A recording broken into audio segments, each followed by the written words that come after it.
Hello friends, मैं हूं सुनीता राज और आज आप लोगों को त्रिकोणमितीय अनुपातों का विभिन्न कोणों पर मान ज्ञात करने की सरल विधि समझाने जा रही हूं कि इस सारणी के द्वारा हम कैसे किसी भी कोण के लिए त्रिकोणमितीय अनुपात का मान कैसे ज्ञात करते हैं। तो चलिए देखते हैं।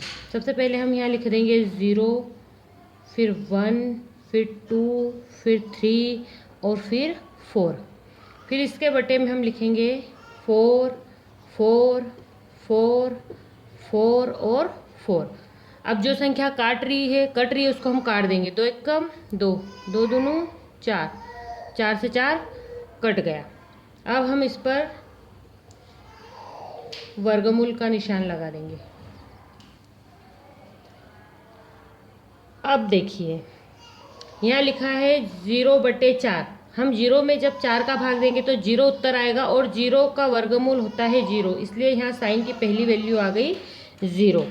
अब दूसरा है 1/4। 1 का वर्गमूल 1 ही होता है। अब नीचे लिखा हुआ है 4। देखिए 4 को हम लिख सकते हैं, करनी 4 का मान हम ज्ञात करेंगे तो ये हो जाएगा 2 × 2।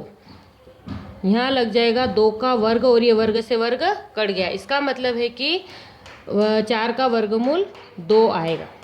तो यहाँ पर हो जाएगा ये 1/2। यहाँ पर 1/2, यहाँ जो का कोई जोड़ा नहीं बन रहा है। 1 का तो वर्गमूल 1 ही होता है, इसलिए यहाँ लिख देंगे 1 और ये 2 का आ जाएगा वर्गमूल करनी 2 या वर्गमूल 2। अब यहाँ देखिए 3 का जोड़ा नहीं बन रहा है, इसलिए 3 ऐसा कैसा आ जाएगा। करनी 4 का मतलब होता है 2, इसलिए अपन यहाँ लिख देंगे 2 और 4 से 4 कट गया है तो बचा 1। यहाँ पर वर्गमूल 1 लिखा हुआ है, इसका मतलब होता है कि 1। इस तरह देखिए कितनी आसानी से हम लोगों ने इसका मान पहली लाइन का मान आसानी से ज्ञात कर लिया है। अब इस के आधार पर हम सभी त्रिकोणमितीय अनुपातों का मान आसानी से ज्ञात कर सकते हैं। तो चलिए देखिए। सबसे पहले देखिए साइन की वैल्यू हमें 0, 1/2, 1/2 करनी 3/2 और 1 हमें मिल गया है। इसका मतलब है साइन 0 का मान होता है 0, साइन 30 का मान होता है 1/2, साइन 45 का मान होता है 1/√2 और साइन 60 का मान होता है √3/2 और साइन 90 का मान होता है 1। इस तरह हमने साइन का विभिन्न कोणों के लिए साइन की वैल्यू ज्ञात कर ली। इसी प्रकार अब हमें कॉस, टेन, कॉट, सेक और कोसेक का मान ज्ञात करना है। तो चलिए हम कैसे ज्ञात करेंगे। जिस तरह हमने साइन की वैल्यू प्राप्त हुई है, अब हम इन्हीं मानों को उल्टे क्रम में लिख देंगे तो हमें कॉस की वैल्यू भी प्राप्त हो जाएगी। चलिए देखिए यहाँ लिखा हुआ 1, यहाँ हम लिख देंगे 1। यहाँ लिखा है करनी 3/2, यहाँ पर लिखा है 1/2, यहाँ पर लिख देंगे 1/2 और यहाँ पर लिख देंगे 0। तो हमें साइन और कॉस का मान प्राप्त हो गया है।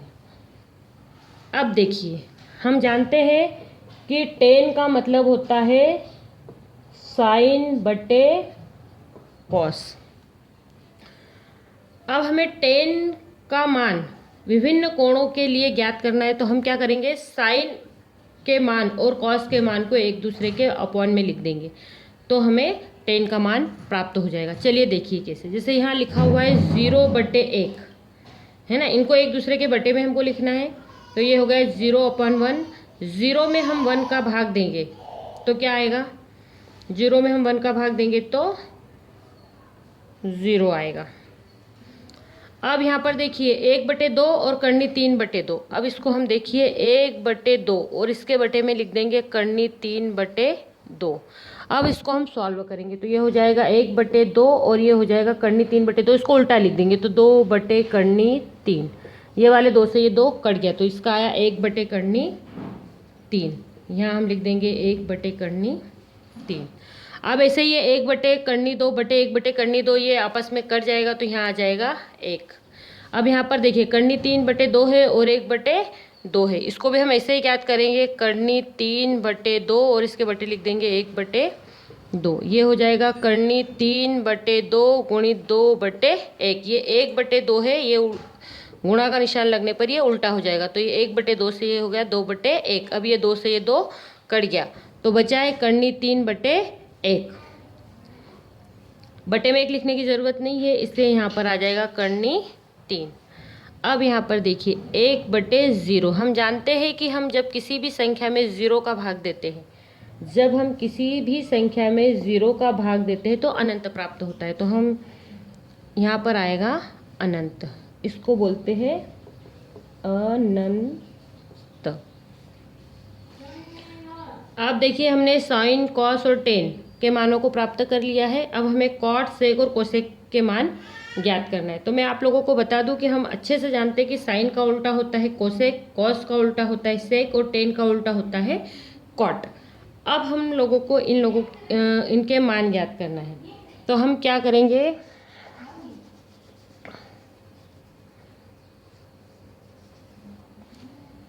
अब 10 के मानों को हम उल्टा कर देंगे।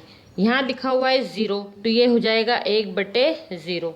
जब हम किसी भी संख्या में 0 का भाग देते हैं तो अनंत प्राप्त होता है।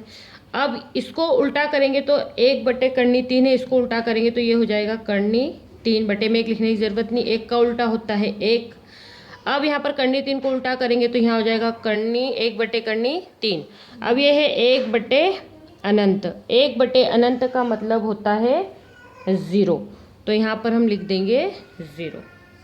अब देखिए हमने साइन, कॉस, टेन और कॉट का मान भी प्राप्त कर लिया है। अब हमें सेक का ज्ञात करना है। तो हम क्या करेंगे कि सेक, कॉस का उल्टा सेक कर देंगे तो 1/1 होता है 1। यहाँ पर देखिए कर्णी 3/2 है, तो ये हो जाएगा 2/3। यहाँ पर है 1/2, इसको उल्टा करेंगे तो कर्णी 2/1 लिखने की आवश्यकता ही नहीं है। यह है 1/2, इसका उल्टा करेंगे तो यहाँ आ जाएगा 2। और यहाँ पर है 0, हम 0 को उल्टा करेंगे तो 1/0, और 1/0 का मतलब होता है अनंत। 1/0 का मतलब होता है अनंत, और 1/अनंत का मतलब होता है 0। अब देखिए कितनी आसानी से हमने कॉट और सेक का मान भी ज्ञात कर लिया। अब हमें कोसेक का मान ज्ञात करना है, तो हम साइन के मानों को उल्टा कर देंगे। तो यहाँ लिखा हुआ है 0, 0 को उल्टा करेंगे तो 1/0, 1/0 का मतलब होता है अनंत। अब इसको उल्टा करेंगे तो ये हो जाएगा 1/2 का 2। यहाँ 1/2 है, इसका उल्टा करेंगे तो यहाँ हो जाएगा कर्णी 2। यहाँ कर्णी 3/2 है, इसको उल्टा करेंगे तो ये हो जाएगा 2/3। और यहाँ पर लिखा हुआ है 1, 1 को उल्टा करेंगे तो आएगा 1। तो देखिए कितनी आसानी से हमने इन त्रिकोणमितीय अनुपातों का विभिन्न कोणों पर मान ज्ञात कर लिया है। Thank you.